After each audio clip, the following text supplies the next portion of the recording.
योगिभिर्ध्यानगम्यं वन्दे विष्णु भवभयहरणं सर्वलोकेशम्। ॐ गुरुर्ब्रह्मा गुरुर्विष्णु गुरुर्देवो महेश्वरः गुरुर्साक्षात् परब्रह्म तस्मै श्री गुरवे नमः। वसुदेवसुतं देवं कंसचाणूरमर्दनं देवकी परमानन्दं कृष्णं वन्दे जगद्गुरुं। मनोजवं मारुततुल्यवेगं जितेन्द्रियं बुद्धिमतावनिष्ठं वातात्मजवानरयूतमुख्यं श्रीरामदूतं शरणं प्रपद्ये। अलङ्कापुरे पुण्यभूमिः पवित्रा तीर्थेनागतो नरराजसुतात् तया ठविता मा पुण्यराशे नमस्कार माझा सद्गुरुज्ञानेश्वरा।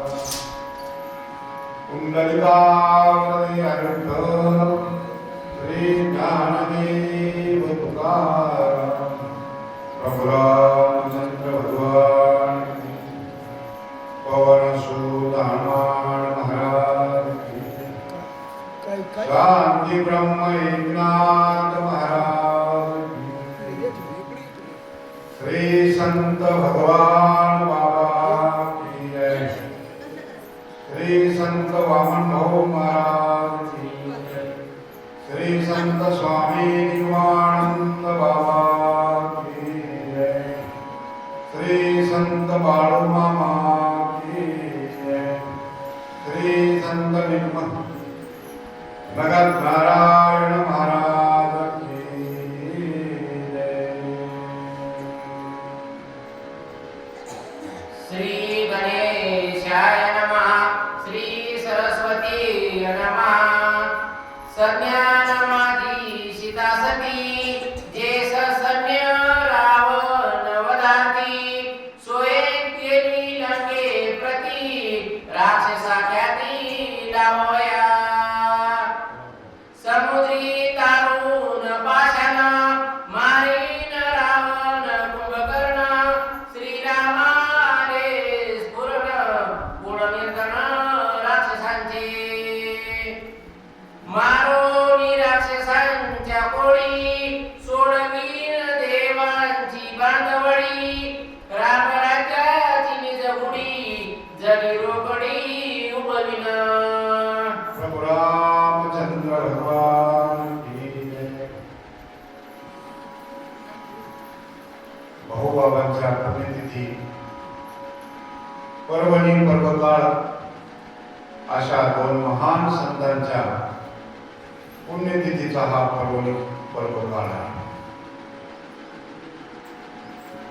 भगवान बाबांनी पौष पौर्णिमेला देव ठेवला आणि भाऊ दवाखान्यात होते माहितीसाठी सांगा भाऊचे ते आजारी होते। डॉक्टर लोक परेशान झाले त्यापासून दुखते भाऊ आणि कोणीतरी म्हणलं भाऊ आज पुण्यतिथी बाबा भगवान बाबा हर नजावर कोणी सगळे गडावर जा म्हणले सगळे बाबा पुण्यतिथी इथं काय करतो नाही बाबा पुण्यतिथी मरत नाही म्हणले मी तुम्ही माघारी येऊ शकतो चिंता करू आणि डॉक्टर लोकांनी सांगितलं बाबा काय सांगतो आणि त्याच्यावर बाबा 8 दिवस जगले पुण्यतिथी झाल्यावर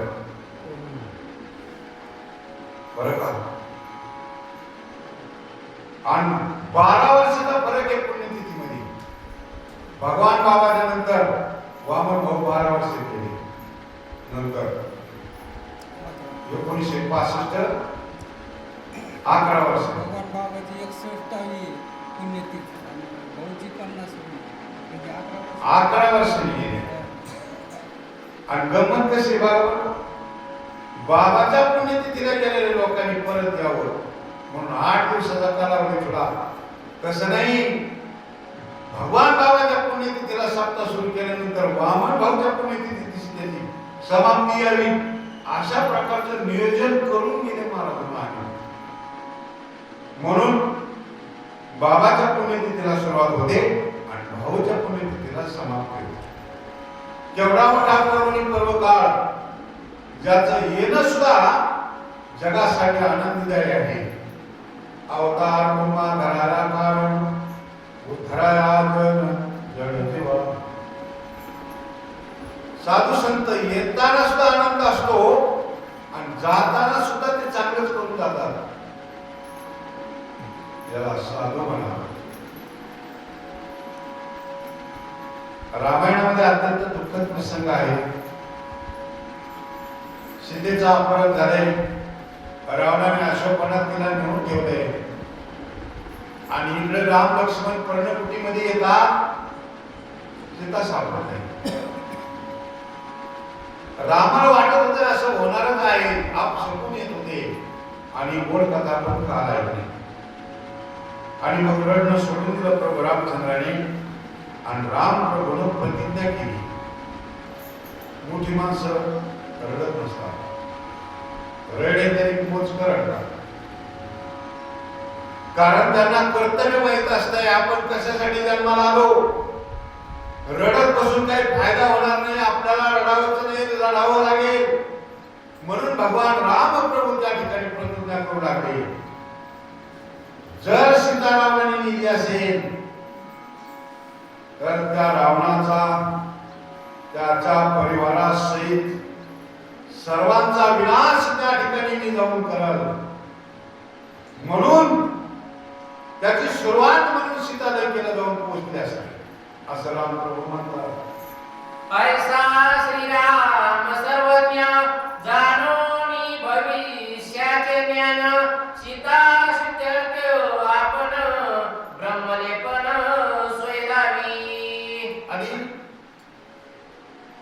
स्वतः त्या ठिकाणी कर्तव्य जाणून राम प्रभू भविष्याची त्यांना नांदी आहे, त्यांना माहिती आहे. म्हणून सीतेच्या जाण्याला त्या ठिकाणी दुमत नाहीये. आणि मग इकडे काय करावं. आता त्या वनामध्ये दोघं फिरू लागले. जैसी अवताराची गती तैसी अवताराची स्थिती. श्रीराम निघाला तैसी रीती सीता सुद्यती विलपत. अवताराची गती आहे महाराज.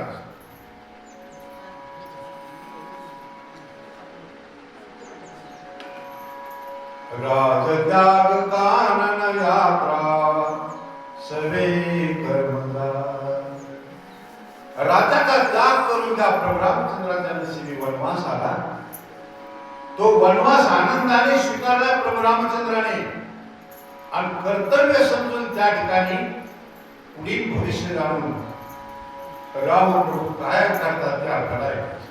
श्रीराम अवतार सुनिश्चित त्यासी लोक संग्रहात वशिष्ठे नेमिला परमार्थ तेची रघुनाथ सर्वाधी. आणि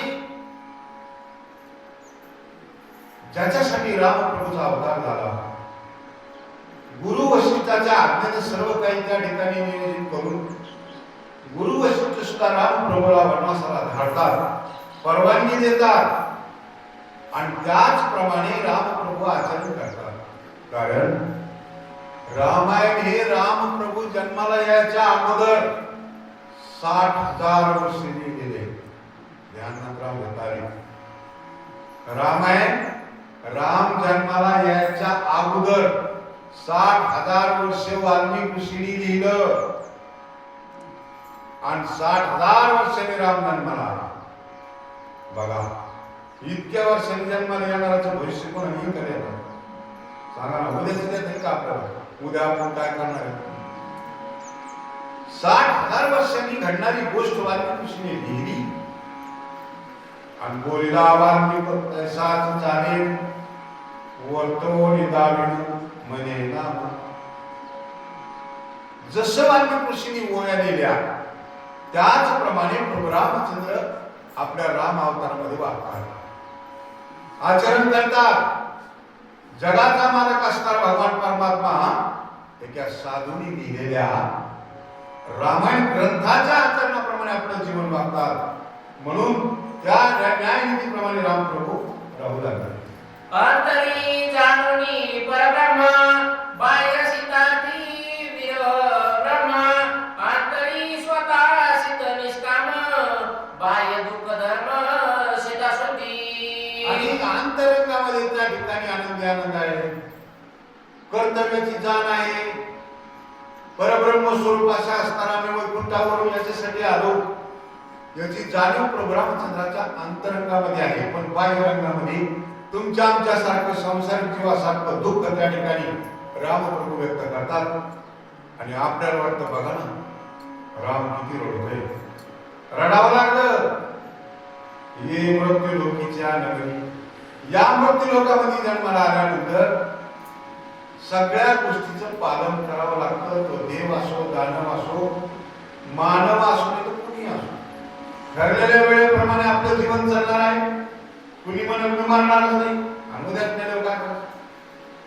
मृत्यू कोणाच्या हातात नाही, जन्मही कोणाच्या हातात नाही आणि उद्या काय घडणार आहे हेही कोणाच्या हातात नाही. म्हणून प्रभू रामचंद्र तोमासारखं जीवन जगतात आणि सीतेच्या अपहरण झालं म्हणून प्रभू राहिले.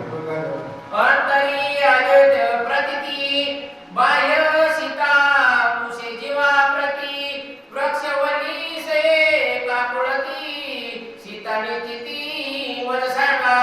अंतरंगामध्ये सीतेचा भाव त्या ठिकाणी आहे. कर्म म्हणून कर्तव्य म्हणून सीता लंकेला माझ्या अगोदर जाऊन पोहोचली ही प्रभू रामचंद्राला माहिती आहे. देव सुद्धा जाणून आहे. पण बाहेरून जगाला दाखवण्यासाठी प्रभू रामचंद्र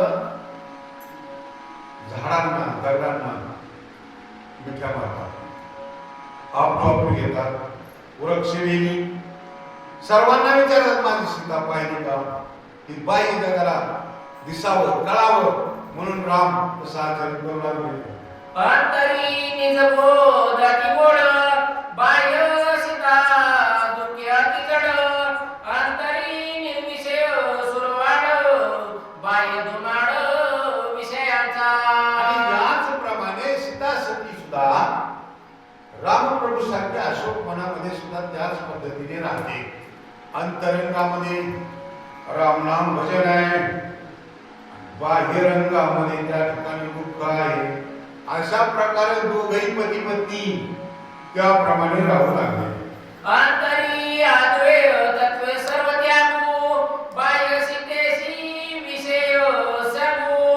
अंतरी सुनिश्चिते चांगू बाह्य न बघू धावणे धावे.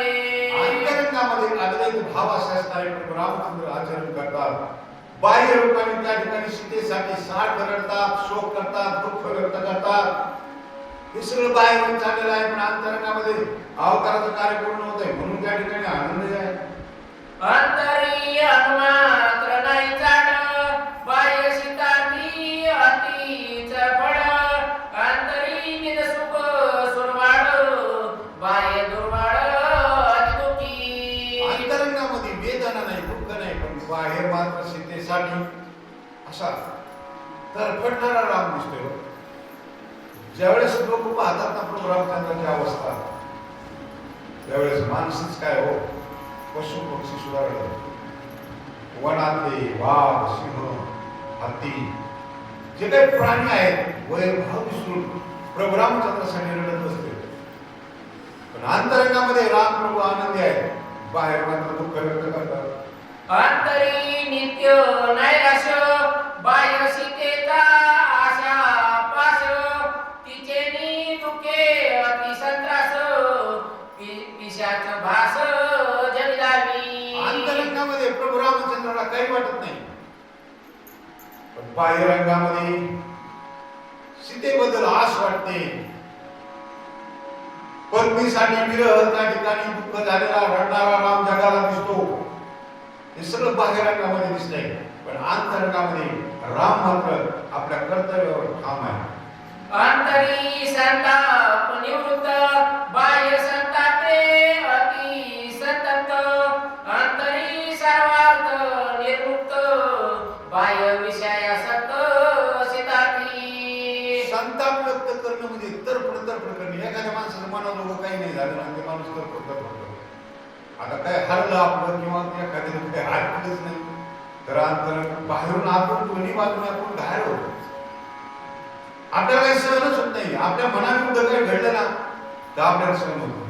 पण प्रभू रामचंद्र अंतःकरणामध्ये सावध आहे आणि बाहेर त्या ठिकाणी सीतेसाठी तडफड केलेली ती आपल्याला दिसते, पण अंतरंगामध्ये प्रभू त्या ठिकाणी आनंदी आहे.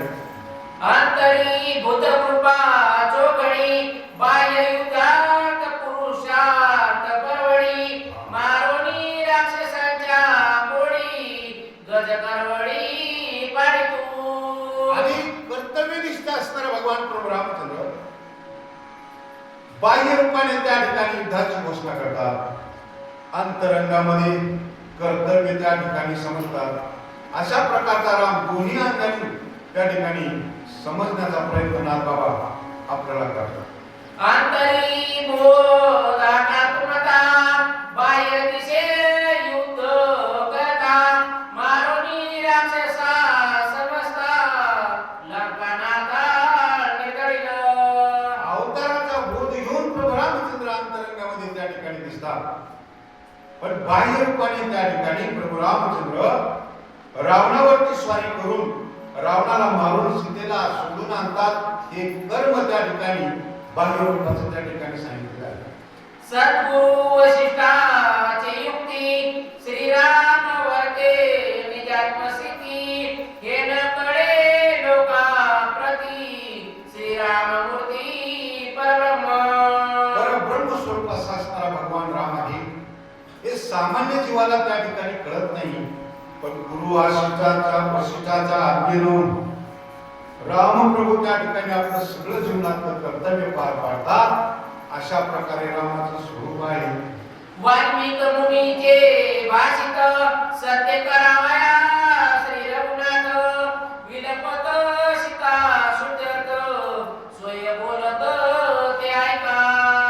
वाल्मिक ऋषीने त्या ठिकाणी केलेलं भाष्य जे लिखाण आहे ते पूर्ण आणि जशाच तसं व्हावं म्हणून प्रभू रामचंद्र कशा प्रकारे आचरण करतात ते आपल्याला पाहिजे. श्रीराम म्हणे लक्ष्मणाशी वेदी बोलावी सीतेशी माझी आज्ञा का मानिसी तुझ काय तिसी अबोला. आणि आपल्या पर्णकुटीच्या जवळ आले बरं का. उदास अवस्था झाली, तिकडे तिकडे उदास आणि राम प्रभू रडायला लागले. लक्ष्मणा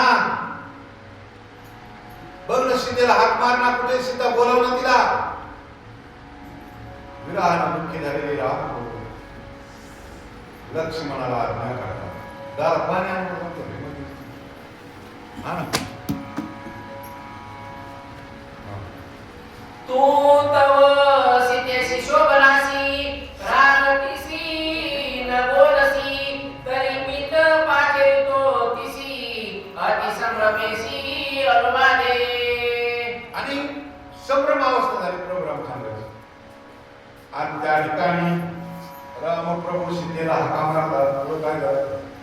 मी तुझं देखतो सुंदरी तू का पळवितीसी दुरीचे दुरी रिगोनी वृक्ष गुन्हा मांजरी नेत्रा तरी कालपशी. आणि अत्यंत दुःखी आहेत. रामप्रभूच्या डोळ्यात पाणी आले आणि सीतेला बोलू लागले. बरं सीता आहे का तिला ऐकायला नाही, पण बेभान त्या ठिकाणी अवस्था झाल्यानंतर मनुष्य बरोबर करायला असतं. आणि रामप्रभू त्या ठिकाणी सीतेला हाका मारतात. ए सीते मी आलोय आणि तू नेमकी पर्णकुटीमध्ये नाही आहेस, कुठे झाडाच्या आड लपून तर बसली नाही ना, माझी चेष्टा तर करत नाही ना, असा प्रश्न रामप्रभूने सीतेला केला.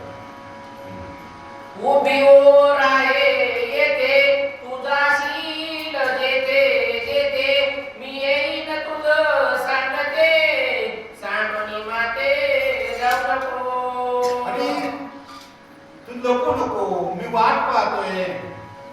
आणि ज्या ठिकाणी तू असेल त्या ठिकाणी मी येईल. लपू नको, मला या ठिकाणी चावू नको, म्हणून सीते मला लवकर भेट दे असं म्हणून राम पुन्हा पुन्हा हाका मारला. मृग कंचुकीसाठी मदसी रुसंदिशी गोरटी मदन देशी दृष्टी भेटी माझी गोष्टी कराय कशी. हरणाच्या कातड्याची चोळी सीतेला आवडली आणि म्हणून सीतेने त्या हरणाची कातड आणू शकलो नाही. याचा तर तुला राग आला नाही ना? त्या हरणाचं कातड मी इथपर्यंत घेऊन येऊ शकलो नाही आणि म्हणून मी वेळेत आलो नाही, मग तुला राग आला आणि मला सोडून त्या ठिकाणी तू गेलेली आहे. माझे सेवेची तुझा वडी मदन विसंबसी अर्धगडी ते तू आधी पडोविकडी वृक्षापुढी कादंबसी. चित्रकूट पर्वतावर 13.5 वर्ष राम सीता लक्ष्मण राहिले. चित्रकूट पर्वत किती बाहेर कोण गेले चित्रकूट पर्वतावर? विमानी होती. चित्रकूट पर्वतावर नाही गेला, मी बी जाऊन आलो. 13.5 वर्ष राम आणि सीता तिथे राहिले आणि चित्रकूट पर्वतावर 13.5 वर्ष आपण राहिलो. सीते 1 मिनिट सुद्धा मला विसरत नव्हती आणि माझी सतत सेवा करत असायची. पण सांग ना, काय कोणास ठाऊक नाशिकला आलो आणि या पंचवटीत राहायला आलो आणि आपल्या संसाराला दुष्ट राहिलो आणि भेटणं मला सीते माझ्याशिवाय न राहणार सीता आज मात्र माझ्यापासून दूर गेलेली आहे. मृग मारो निमदेता विलंब लागला तत्वता तेने शोभ झाला चित्ता क्षमा सर्वदा मज करी. हरण मारून येण्यासाठी मला वेळ झाला आणि वेळ झाल्यामुळे त्या ठिकाणी सीते मला क्षमा कर. मी वेळेत आलो नाही, हे खरं आहे ना? वेळेत रामप्रभू आले नाही आणि वेळेत न आल्यामुळं काय झालं? धोका झाला ना. मी वेळेत आलो नाही म्हणून सीते मला क्षमा कर. चला. लक्ष्मण न करी तुझे वचन तेने काही शोभायमान तदर्थी माझे लोटांकन क्षमा पूर्ण मज करी. काय असायचं ते असू दे नसते. लक्ष्मणाकडून चूक झाली असेल, तुझं लक्ष्मणाने ऐकलं नसेल, पण त्या लक्ष्मणाला माफ करून मला सुद्धा या ठिकाणी क्षमा कर. आणि दोघांचं काही चुकलं असेल तर त्या मला क्षमा कर आणि मला भेट दे असं म्हणून राम त्या ठिकाणी बोलतात. कृपेने मज द्यावी भेटी सांगे जीवाची गुज गोष्टी तू एकाकी गोरटी वन्य दिगुटी कदासी. आणि गुज गोष्टी करणारे आपण त्या ठिकाणी आज मात्र या घोर अशा असणाऱ्या दंड कारण्यामध्ये सीते तू एकटी कशी राहतेस? या वनामध्ये झाड झुडप विहिरी प्राणी काय म्हणून नाही या वनात आणि मला सोडून दूर त्या ठिकाणी कशी राहतेस? राम म्हणतात मला याचं नवल वाटतं. तुझ लागी म्यात भूत तुझे का ओ निष्ठुर चित्त कृपेने योनिया येत माझ्यात पुरवावे. मी तुझ्या भेटीसाठी आतुर झालेलो असताना अशी माझी काय चूक झालेली आहे? तू मात्र माझ्यापासून दूर राहू इच्छिते किंवा दूर त्या ठिकाणी सीते तू जात आहेस. मी त्या ठिकाणी प्रसन्न असताना तुला कशाचा राग आलाय आणि तू का दूर गेली असे राम म्हणतात. ऐसे निन भेटे निजकांता वृक्ष वले होय पुसता पशु पक्षानी समजता पुषे सीता श्रीराम. आणि पुन्हा मग झाडाला विचारतात, पाषाणाला विचारतात, गवताला विचारतात, जंगलात प्राणी भेटले, गाय म्हैस बैल चरायला आले आणि सर्व प्राण्यांना विचारतात, हे प्राण्यांनो, हे झाडांनो, वृक्षविधीनो, माझी सीता तुम्ही पाहिली का? पुढे काय सांगतात?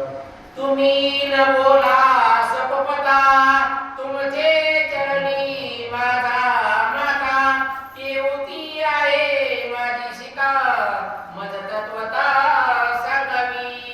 एवढा मोठा देव बरं का,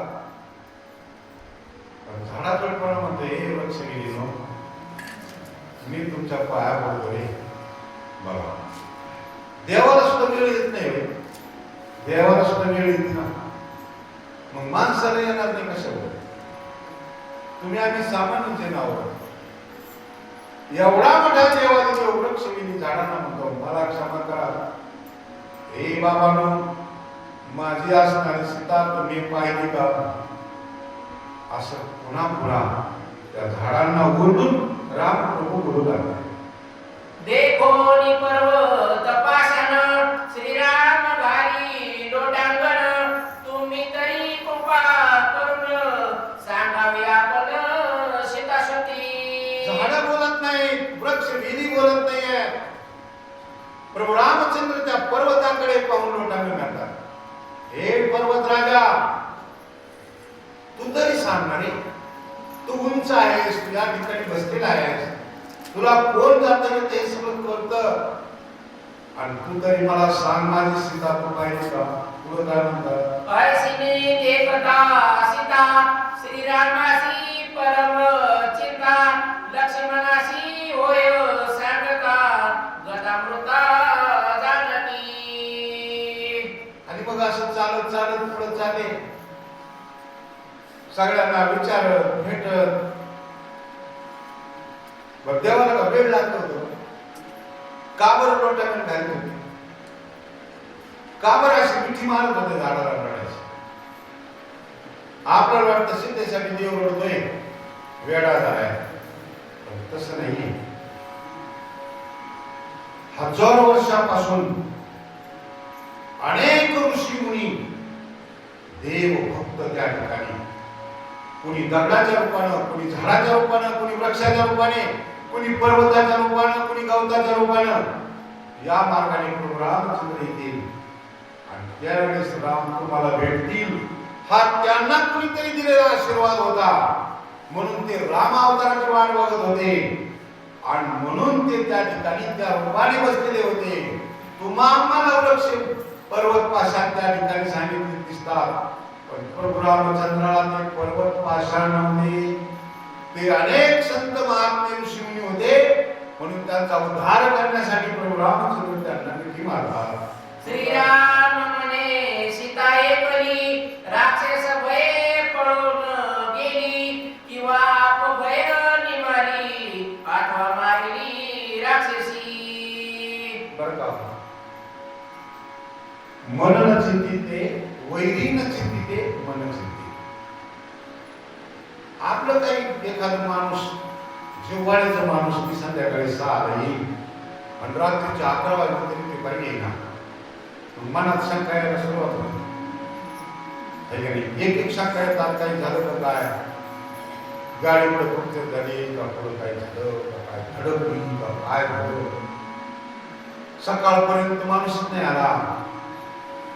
मग रामप्रभू मध्ये हे लक्ष्मणा, या घोर अरण्यात सुद्धा या प्राणी खाली नसेल रे, मी तर नसेल ना, असे रामाच्या मनात विचार येऊ लागले.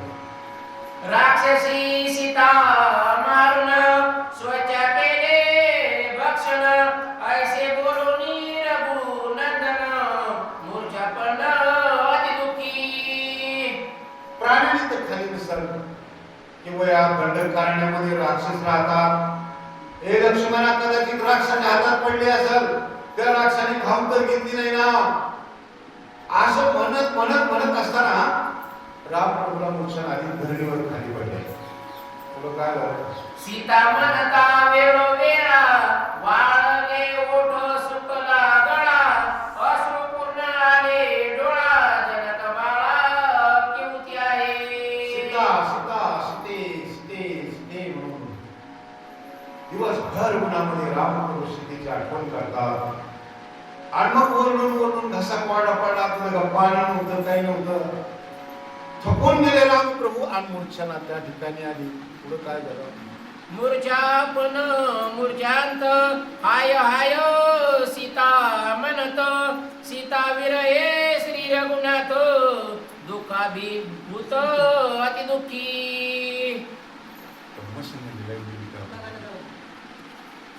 सीतेच्या विरहानं काहीतरी घोटाळा झालाय आपल्या मशीनचा, असं इथूनच मला वाटतं. हटकन वाजली आता नीट करून आणली. लाईट आहे ना, मशीन बंद पडलं, लाईट गेली दार देते.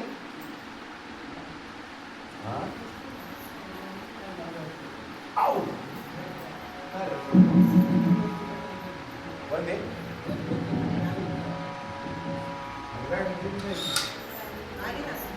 बरं झालं.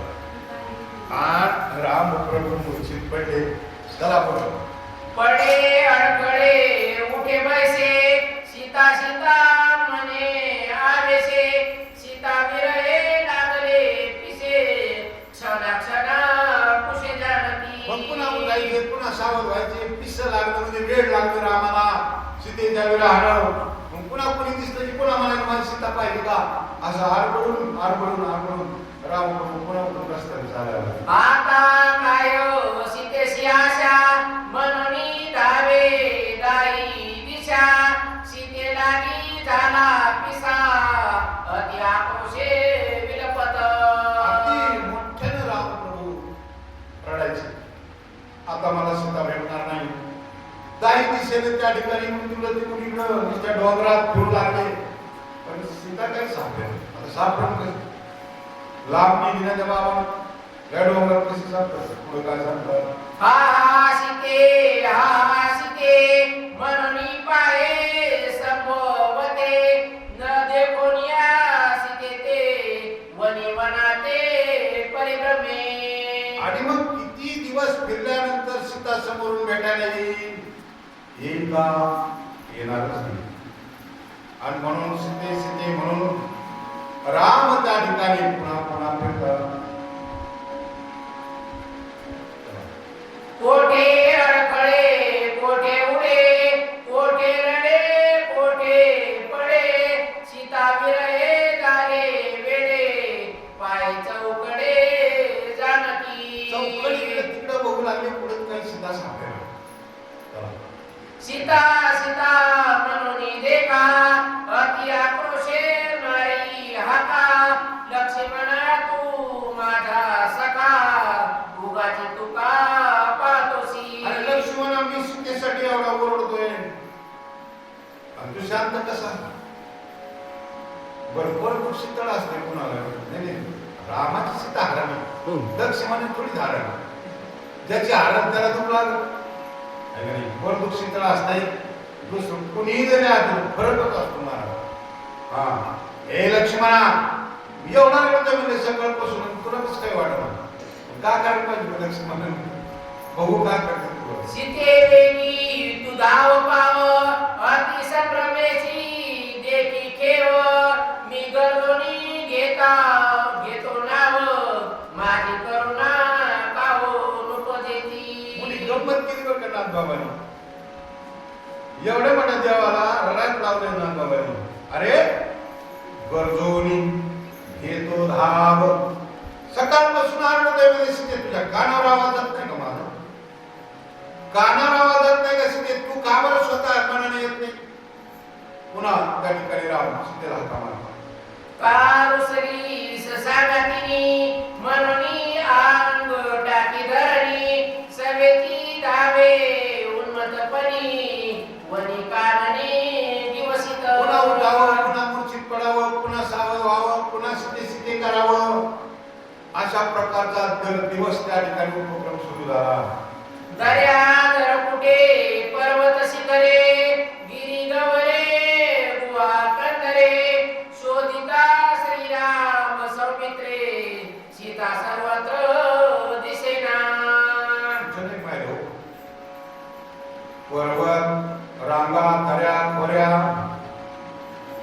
झाडावर चढून पाहिलं मोठं झाड सद्गुरू त्या ठिकाणी बसली करणे, नाना प्रकारची ठिकाणं पाहिजे. रोज त्या ठिकाणी रात्र दिवस सीतेलाच पाहत असायचं राम लक्ष्मणाने. दुसरं काही काम होत नाही त्यांना. तिचा अवस्था त्यांची झाली. तुला काय सांगता?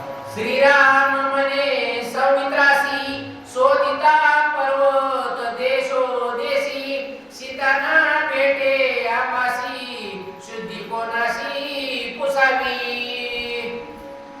किती दिवस झालेले लक्ष्मणा? किती पाहतो आपण, किती शोध घेतला. कुणाला विचारावं काय राहिलं, कुणाला विचारायचं राहिलं? सगळ्याला तर विचारून बसतो आपण सीता कुठं आहे. प्रत्येक ठिकाणी शोध घेतला पण सीता काही सांगतात नाही. लक्ष्मणा काय करावं प्रश्न पडला रामाला. शुद्धी पुसावया जाण हे केवळ वन विजन शोधिता न भेटे जन काय आपण करावे. अशा प्रकारचं दंड करावे लागलं. दंड कारण म्हणजे आपण इथं नाशिक पासून आली पण दंड कारण होते. याचं राक्षस राहत होते पहिले.